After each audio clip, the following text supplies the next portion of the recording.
Masih bersama saya budayawan, sastrawan, dan juga sekarang melukis, sekaligus pendiri komunitas Salihara, Bapak Gunawan Muhammad yang biasa dipanggil GM atau Mas Gun. Mas Gun menulis dan kritikan Mas Gun itu keras sekali, merasa dibodohi. Dan banyak sekali cuitan-cuitan Mas Gun yang kemudian terbaca sebagai sebuah kemarahan. Banyak yang mencibir, kok baru sekarang, kemana aja? Oh ya, ya orang yang bertobat kan tidak salah. Kalau dulu saya salah, kemudian menjadi berubah, kan tidak bisa dikatakan Anda salah, Anda terlambat mungkin. Tapi tidak bisa dikatakan Anda bohong. Dan sebetulnya saya ingat ketika Presiden Jokowi dipilih dan Prabowo tidak mau menerima, lalu ada masa harus menghitung kembali suara. Di tempat saya di Salihara 7 hari atau 7 malam ya, para seniman, musisi dan bahkan talk show, bukan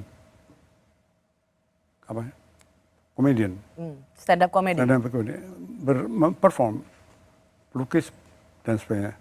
Termasuk Abdi. Abdi itu kan dekat sekali dengan Pak Jokowi. Abdi Sleng. Waktu itu Abdi mengambil gitar di depan Pak Jokowi hadir. Saya duduk sebelahnya malah. Abdi mengatakan, menyanyikan lagu Where Are You, Mr. President? Kemudian dia menjelaskan bahwa dia pernah melakukan itu di masa Soeharto kalau tidak salah. Dan dia akan melakukan itu kalau Jokowi menyeleweng. Jadi Abdi pun yang begitu setia pada Pak Jokowi sudah antisipasi bahwa seorang pemimpin bisa salah, bisa harus ditegur. Nah, baru bisa ditanyakan, where are you, Mr. President? Ya, Presiden. Saya juga begitu. Saya kira saya bukan orang yang satu-satunya. Dan saya akan cerita sedikit. Beethoven di tahun 1802 itu membuat satu simfoni dari sebuah desa memuja Napoleon. Dia kagum sekali karena dia meskipun seorang Austria, Jerman, sangat kagum pada ide-ide revolusioner Prancis yang sedang bergelombang di situ. Napoleon adalah seorang perwira revolusi Prancis dan menjadi konsul pertama pemerintahan revolusi Prancis. Bagi dia Napoleon adalah pembebas. Karena revolusi Prancis memberi inspirasi kepada negeri-negeri yang masih monarki dan absolut akan demokrasi. Lalu dia menulis sebuah simfoni yang disebut Simfoni Bonaparte. 2 tahun mungkin 2 bulan ya, 1804, 2 tahun kemudian dia diberitahu bahwa Napoleon mengangkat dirinya sendiri menjadi maharaja. Beethoven marah sekali, dia coret itu naskahnya, nama Bonaparte dari sana. Dia kecewa. Dalam sejarah kekecewaan sering terjadi. Dan apakah dengan demikian kita harus menuntut, mengapa dulu kamu kok memuja Napoleon? Yang penting mengapa dia sekarang tidak memuja Napoleon? Apakah alarm atau daya kritis itu dulu memang terbutakan melihat kepemimpinan seseorang misalnya? Karena Mas Gun sendiri pendiri majalah Tempo. Tempo di 2014 juga memiliki cover yang dan mendeklar mendukung Jokowi. Tetapi kan juga kemudian Tempo sangat kritis. Mas Gun sendiri tetap mendukung Presiden Jokowi. Apakah Mas Gun ingin mengakui bahwa Mas Gun telah membabi buta memberikan dukungan pada seorang Presiden Jokowi atau cek kosong? Saya nggak pernah memberi cek kosong. Cek kosong itu maksudnya blank check kan. Kalau cek kosong nggak ada isinya. Blank check yang bisa diisi apa saja. Saya tidak pernah. Karena saya tahu bahwa pengalaman kan, power corrupts. Kekuasaan itu mudah sekali menggerogoti jiwa seorang. Dan itu selalu harus ada cadangan. Jangan all out. Tapi saya memang tidak mau memaki-maki begitu saja setiap tindakan dan melupakan apa yang dilakukan oleh Jokowi. Ada satu pesan dari seorang TKI dari Taiwan, baru-baru ini saya baca, dia mengatakan, saya tetap menganggap Pak Jokowi berjasa dan baik, tapi saya tidak mau disuruh oleh dia untuk memilih Prabowo. Bagi saya itu mengharukan. Karena itu semacam pendidikan politik bagi kita-kita yang intelektual ini yang menganggap bahwa harus ada all out, hitam atau putih. Nanti saya ceritakan soal hitam atau putih ini. Tapi hendaknya kita juga jangan mengabaikan jasa seorang. Saya tahu, Anda tahu bahwa saya melawan Soeharto. Tapi saya tidak akan melupakan bahwa Soeharto juga yang membuat keluarga berencana sehingga kita dapat bonus demografi. Soeharto juga yang membuat kita bisa berkomunikasi dengan handphone, dengan satelit. Kalau begitu begini, Kak, saya perlu mengklarifikasi ini, Mas Gun. Apakah kritikan keras Mas Gun pada Presiden Jokowi ini karena Mas Gun punya preferensi capres yang berbeda dengan capres yang didukung Presiden Jokowi? Belum, saya belum memilih, belum menentukan pilihan. Tapi adakah kemudian ada sentimen itu yang terasa bahwa kenapa Mas Gun sekarang tidak lagi bersama Jokowi misalnya, atau tidak merasa marah kepada Pak Jokowi, ya karena sedang berbeda pilihan capres. Bagaimana klarifikasi seorang Gunawan? Saya kira bukan itu ya. Kemarahan saya, terutama seperti kemarahan banyak orang, adalah tidak adilnya cara Gibran, anak presiden, naik ke atas.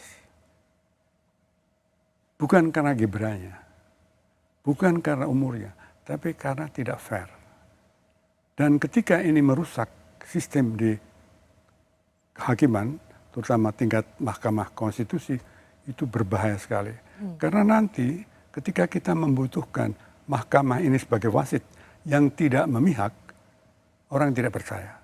Dan itu berbahaya sekali bagi suatu konflik yang tidak mungkin, tidak mustahil akan terjadi. Jadi titik poinnya adalah ketika putusan MK, Mas Gun. Karena saya tahu Mas Gun juga mencuit di 17 Oktober yang mengatakan yang kita dapat dari tontonan Mahkamah Konstitusi untuk Gibran adalah kesadaran bahwa kekuasaan buat penguasa bodoh dan takabur. Ya, bahaya loh kalau orang mulai percaya bahwa hukum itu adalah hukum dari yang berkuasa. Meskipun itu ada benarnya, tapi ketika orang tidak lagi melihat hukum yang adil, maka masing-masing membuat hukum. Dan kalau itu terjadi, apa yang kita bayangkan dalam suatu masyarakat? Siapa yang sebenarnya Mas Gun referensikan sebagai penguasa yang bodoh dan takabur? Semua penguasa yang tidak tahu bahwa termasuk hakim konstitusi dan mungkin termasuk Pak Jokowi. Kalau Anda percaya pada seorang Jokowi sebagai yang memberikan harapan di tahun 2014, all out memberikan dukungan padanya. Ketika memilih anaknya atau merestui putranya untuk menjadi wakil presiden, bukankah kalau Jokowi adalah kita, maka pilihan Jokowi juga harus dipercaya sebagai sesuatu yang baik? Mengapa itu tidak ada di dalam diri seorang Gunawan Muhammad? Kalau Pak Jokowi saya percaya, kemudian dia korupsi, saya pasti tidak akan mengikuti dia. Enggak. Jadi memihak pemimpin, mendukung itu selalu harus ada reserve seperti saya katakan. Karena kekuasaan itu mudah sekali menyesatkan. Saya pernah punya berkuasa kecil-kecilan. Saya cari contoh ya, mungkin bisa dicek ke teman-teman di Tempo. Saya waktu itu pemimpin redaksi, hanya soal kecil. Saya masuk kantor, saya lihat satu lukisan miring. Terus saya bilang, ini lukisan kok miring? Seluruh kantor bergerak untuk membetulkan seluruh lukisan. Saya bilang, kan saya tidak mengatakan itu supaya diperbaiki. Jangan-jangan memang lebih baik miring itu atau menurut orang itu lebih baik. Bahaya sekali kekuasaan karena seolah ludah kita menjadi api. Nah, maka saya pelan-pelan ingin berhenti dari majalah Tempo waktu sebagai pemimpin redaksi ketika menjelang umur 40 saya sudah siapkan. Karena saya melihat bahwa di majalah The Economist, yang menurut saya majalah yang terbagus di dunia, umur 40 sudah berhenti pemimpin redaksi. Nah waktu itu saya mulai bersama teman-teman menyiapkan orang seperti Bambang Harimurti, Yukbi Hidayat, dan beberapa teman lain untuk dijadikan suatu ketika untuk mengelola ruang redaksi. Untuk menjadi pemimpin redaksi. Ya. Cuman begini Mas Gun, yang ingin saya pastikan dari seorang Mas Gun adalah bagaimana dengan kita atau harapan yang diberikan oleh seorang Jokowi. Dan itu Anda percaya gitu. Dan hanya dalam sekejap terasa seperti Anda langsung mengkritiknya dengan keras. Kekecewaan Anda itu sebenarnya di mananya? Kalau Anda percaya pada seorang Jokowi, mengapa Anda tidak percaya bahwa pilihan tentang anaknya yang menjadi salah satu wakil presiden adalah juga yang terbaik untuk melanjutkan pembangunan infrastruktur, untuk menjadi tetap ada Jokowi adalah kita. Kalau ayahnya baik, kenapa kita tidak memberikan kepercayaan pada anaknya juga baik? Itu kepercayaan yang buta. Kepercayaan saya tidak buta. Seperti saya kan tadi, seandainya Pak Jokowi kemudian saat itu mencuri misalnya, kan saya tidak mengatakan bahwa itu untuk kepentingan bangsa, meskipun dia mungkin mengklaim demikian. Ada syarat-syarat ketika seorang dipercayai. Kalau tidak, maka menjadi total.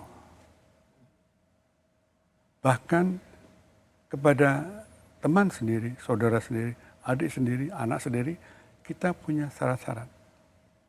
Apalagi pada seorang presiden, jabatan publik yang besar sekali tanggung jawabnya.